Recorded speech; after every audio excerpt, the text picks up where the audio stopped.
আসসালামু আলাইকুম। Copyright report form কিভাবে এগুলো আপনারা সেট আপ করবেন। I found content which the I believe violation my copyright. দেখতে পাচ্ছেন এটার মধ্যে টিক চিহ্ন দিবেন।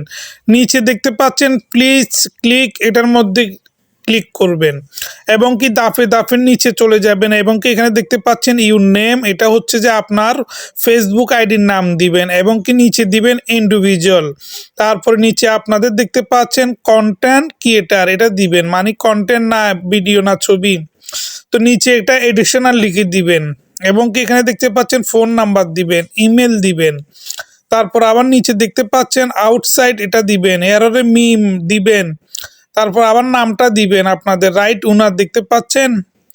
তো এক এক করে এখানে দিবেন আপনাদের সেই লিঙ্কটা, ভিডিও হোক ছবি হোক সেই লিঙ্কটা দিবেন এবং কি নিচে দেখতে পাচ্ছেন this content copy my work, এটা দিবেন এবং কি নিচের অপশানগুলো একটা একটা করে দাফে দাফে পূরণ করবেন। নিচে আপনাদের ইলেকট্রিক সিগনেচার দেখতে পাচ্ছেন, এটা দিবেন আর ডু ইউ এগ্রি তো ইয়েস দিবেন, দিয়ে আপনারা এখানে নিচে সাবমিট করে দিবেন, আপনাদের সাবমিট হয়ে যাবে।